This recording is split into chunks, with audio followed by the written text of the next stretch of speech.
Таштан Эрматов атындагы Бишкек музыкалык педагогикалык колледжинде Кыргыз Республикасынын маданиятына эмгек сиңирген ишмер тележурналист Атахан Кожогуловдун «Шамал кайып» аттуу китебинин таанытмасы жана поэзия кечеси өткөрүлдү.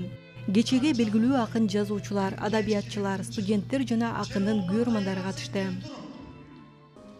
Кайтпасын, качан кеске бөлөк жолдой, ылдыйда жөлөк болбой, өйдө да өбөк болбой, кетишти акыретке кыйбастарым.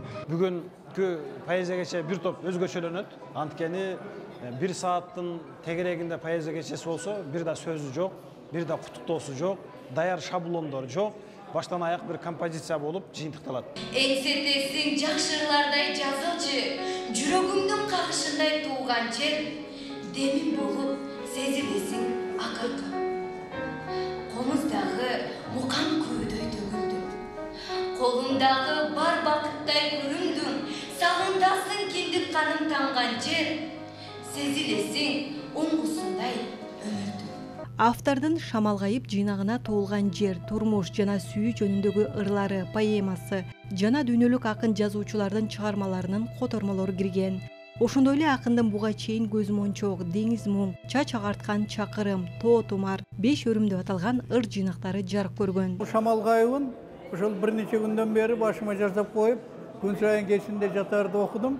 Бүгүн эми кечеси эмеспи деп, таңдан бери көңүл буруп окудум. Бул өзү такшалып калган акын.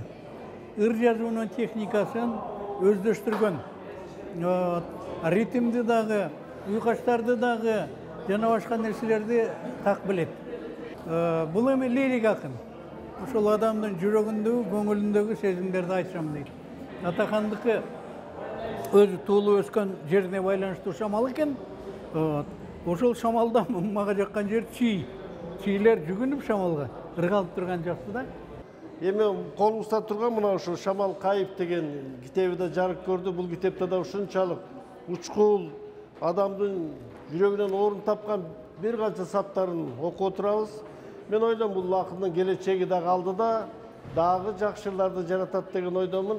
Бүгүнкү ушу ыр майрамы, поэзия майрамы кут болсун. Көз жибери өзүмө, шакегимди тиктейт кечке тумчугуп, капаланып, кары кайнап көзүндө, козголгон жок, бетинин да булчугу. Поэзия кечесинде аталган окуу жайдын студенттери Атахан Кожогуловдун калемине таандык ырларын сахналаштырып окуп беришсе, жаш акындар автордун котормолорун окуп беришти. Менин жеген сулуунун сулуу селе, биздин үйдүн кутуда жылуу селе, бактысына буйруган, жүрөк эргип байкем дагы эрдемсип туруучу эле. Биздин үйгө караанын тумар эле, бассам турсам абалын сурап эле, билик болуп сен барың эртеңине, бийиктетип өзүңдү турар эле. Атахан мырзанын чындыгында ырларын аябай көп окуйм. Адамга мындай бир дух бере турган, укмуштуудай курч ырлары бар. Азыркы кечеде өзүңүздөр көрдүңүздөр, жеңеме деген ыры бардык залдагы адамдардын баарын толкундантты. Эми Атаханга эмнени каалайбыз? Ар дайым калеми эч качан кургабасын, мындан да мыктырларды жазсын. Элнура Кайнарбек кызы, Данияр Амантур уулу, Замана студиясы.